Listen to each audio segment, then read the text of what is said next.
बिस्मिल्लाहिर्रहमानिर्रहीम, अस्सलाम वालेकुम। मैं हूं करामत मुगल और मेरे साथ हैं ईसा नकवी। नकवी साहब, क्या केपी हुकूमत का वाकई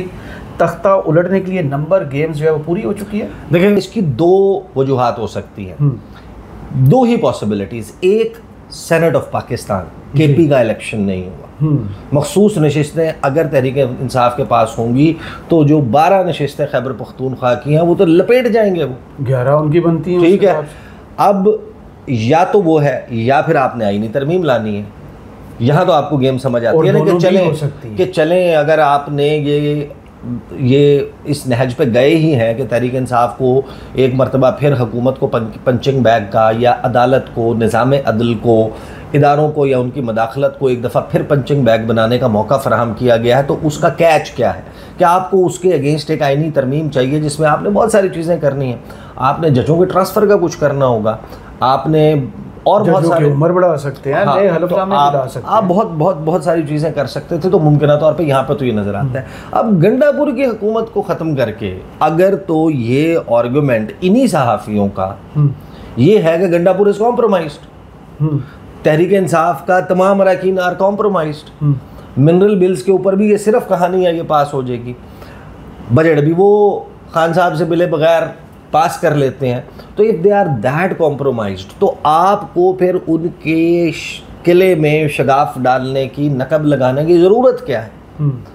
अगर तो वो सारे की सारी गेम फिक्स्ड मैच के तौर पर खेल रहे हैं तो फिर क्या गंडापुर और क्या JUI का या पीपल्स पार्टी का या मुस्लिम लीग नून का चीफ मिनिस्टर, फिर तो आपके लिए तो गंडापुर और वो बराबर है। और वैसे भी अब तो ये कहा जा रहा है कि हाइब्रिड तो अच्छा होता है, हाइब्रिड तो शायद फॉर्मलाइज भी होना चाहिए। आपने गुफ्तगू तो सुनी है ना ख्वाजा आसिफ साहब की। अब जो नंबर गेम आई है, नंबर गेम पहले मैं आपके सामने रख देता हूँ। जो बेसिकली कहा गया है, यानी कि जो इसमें बाकायदा एक्सप्रेस ट्रिब्यून में छापी गई है, और फिर इसमें जो नाम दिए गए हैं वो नाम बड़े इंटरेस्टिंग हैं, और ऐसे नाम भी हैं उसमें जिनके बारे में ये गुमान भी नहीं किया जा सकता कि वो कोई तहरीक इंसाफ के साथ को मामलात उनके खिलाफ। Independent law makers hold the balance of power in KP assembly. बात तो दुरुस्त है कि इंडिपेंडेंट कैंडिडेट्स का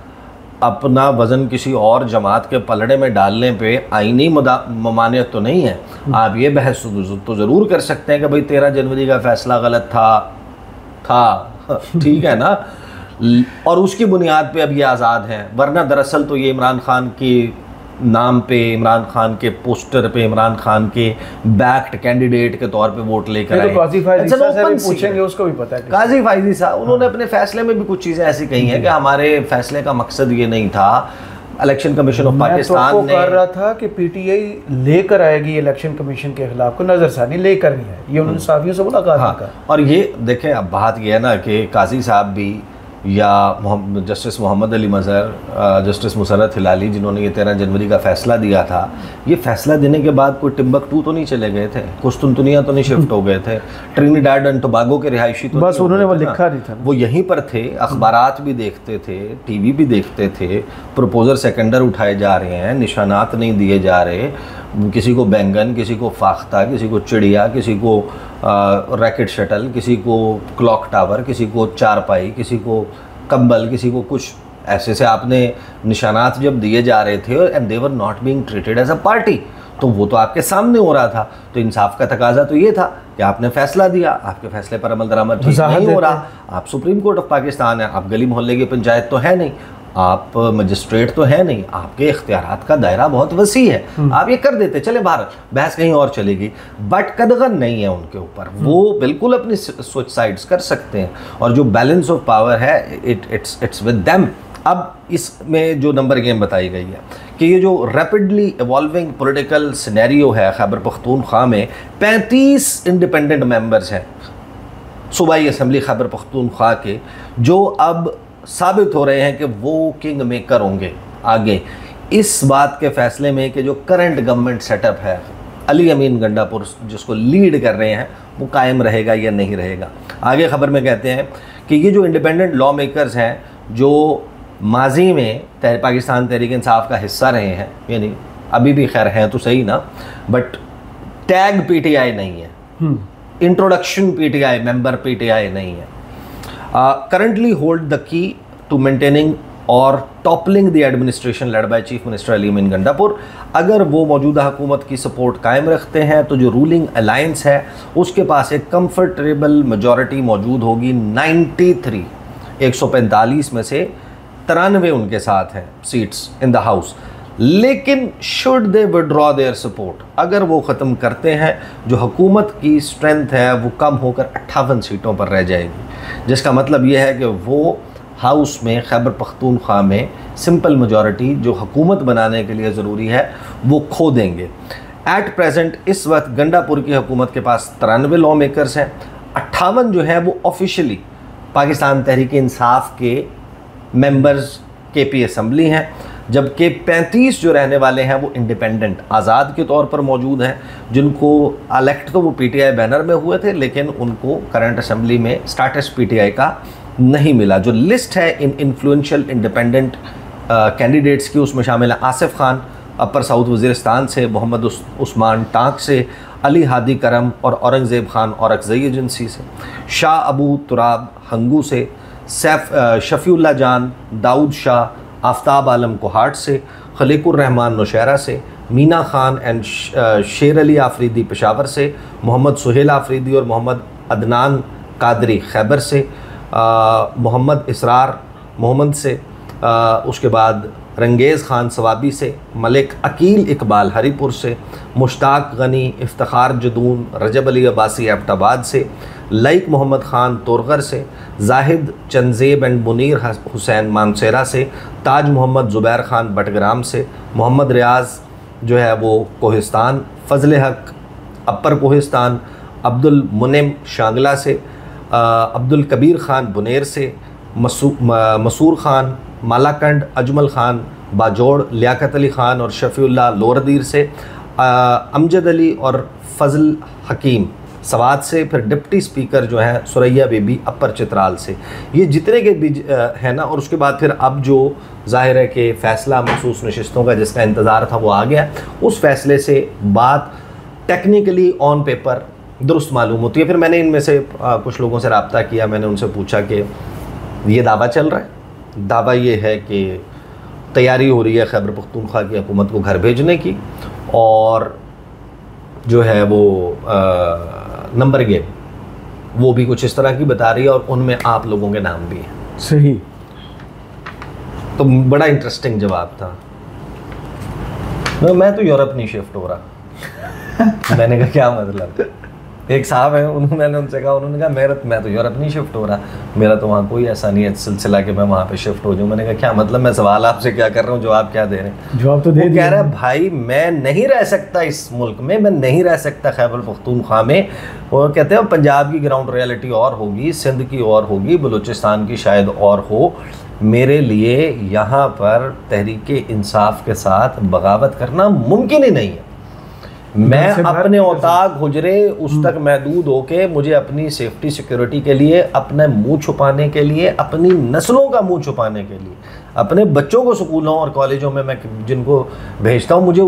मेरी तो इज़्ज़त कोई नहीं रहेगी। उन्होंने कहा हम देखें, उन्होंने फिर ठंडे दिल से, ज़रा कुछ चीज़ें ऑफ द रिकॉर्ड भी हो रही होती हैं,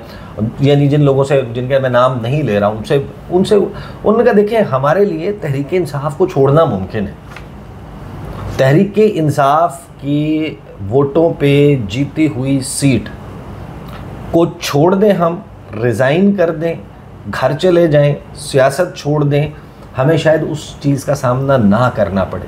लेकिन ये कि हम अपने हलके के लोगों से उनके सामने हल्फ उठा के, कुरान उठा के कि हम गद्दारी नहीं करेंगे, हम वोट लेकर इमरान खान के नाम पर इस असम्बली में पहुँचे हैं, हमारे लिए ये मुमकिन नहीं है कि हम वो जो सिंध हाउस की कहानी वाले पीटीआई के लोग थे, वो वाला रियाज भी नहीं निकल सके, और राजा रियाज, नूर आलम खान, बाकी लोग, उनके ऊपर ज़्यादा तनकीद इसलिए नहीं हुई थी कि उन्होंने पीटीआई, देखें पीटीआई नदीम अफजल चंद ने भी छोड़ी थी। नदीम अफजल चंद ने पीटीआई, एक तो वो एमएनए नहीं थे, सीट नहीं थी, वोट नहीं था, उन्होंने 1 साल पहले छोड़ दी थी, उनकी हुकूमत कायम थी, उन तो 1 साल पहले छोड़ी थी।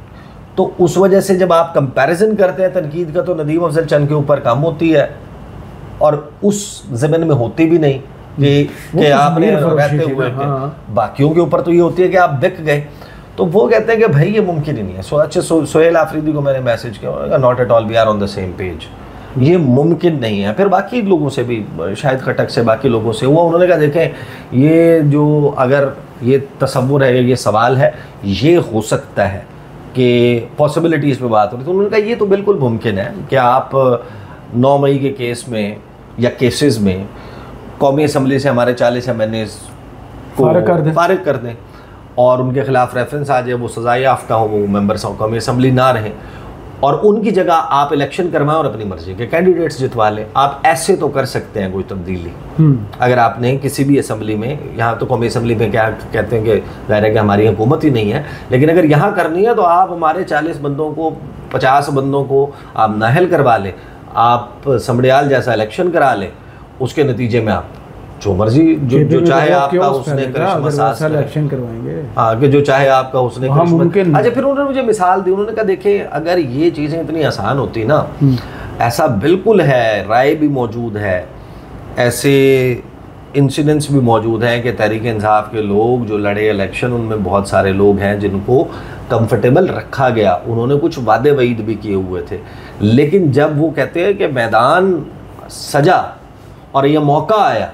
कि अब आपने अपनी लॉयल्टी जो है वो हमारे साथ दिखानी है, वो था 26वीं आईनी तरमीम का जी। तो 26वीं आईनी तरमीम पे बैकड्रॉप में मौलाना साहब को नंबर गेम ज़रूर दिखा दी गई थी कि ये बंदे हमारे पास मौजूद हैं, विद और विदाउट मौलाना हम पास करा लेंगे, लेकिन वो बंदे एट द एंड यहाँ इस सिचुएशन पर आ गए थे कि आज भी ये सबको मालूम है कि विदाउट मौलाना भी आखिरी वक्त तक अंदर नंबर गेम कौमी असम्बली के 4थे फ्लोर पे पूरा था। हाँ। लेकिन वो लोग सामने नहीं है। उनमें से एक पीटीआई के साहब जो अभी हालिया दिनों में बजट तकारीर में अपोजिशन लीडर की चेयर से जहां रोस्ट्रम डाइस रखा हुआ है, उसके बिल्कुल पीछे बैठे हुए तहरीक इंसाफ के उस पर तालियां बजा रहे थे। मैंने उनके मैसेज खुद देखे। अच्छा, अपनी ही पार्टी के एक साहब को किए हुए कि अल्लाह का वास्ता है, को दरमियानी रास्ता निकालने बड़ी मुश्किल होगी। वो मौजूद थे वोट देने के लिए। वो नाम सामने नहीं आया उनका, वो पीटीआई के उस पर बैठे हैं। तो I am not talking about खिच्ची साहब, क्योंकि वो तो इज देयर नाउ, अब उनको तो मिल गया, या मैं उसकी मुबारक ज़ेब या इनकी मैं बात नहीं कर रहा कि जिन्होंने वोट दिया था, मैं उनकी बात कर रहा हूँ जिन्होंने वोट नहीं दिया था लेकिन मौजूद थे। वो बैठे हुए ना तहरीक इंसाफ पॉकेट में थे, हाँ, वो तहरीक इंसाफ के बेंचेस के ऊपर बैठे हुए हैं ना, बड़ा कंफर्टेबली बैठे हुए हैं, लेकिन आज भी वो इस बात का इजहार नहीं कर सकते कि हम उनमें शामिल हैं, क्योंकि उनका उनके हलकों में जाना और ये एक दाग सबको मालूम है। सब जाहिर है कि ये भी रियलाइज़ करते हैं ना कि यार ये 3 साल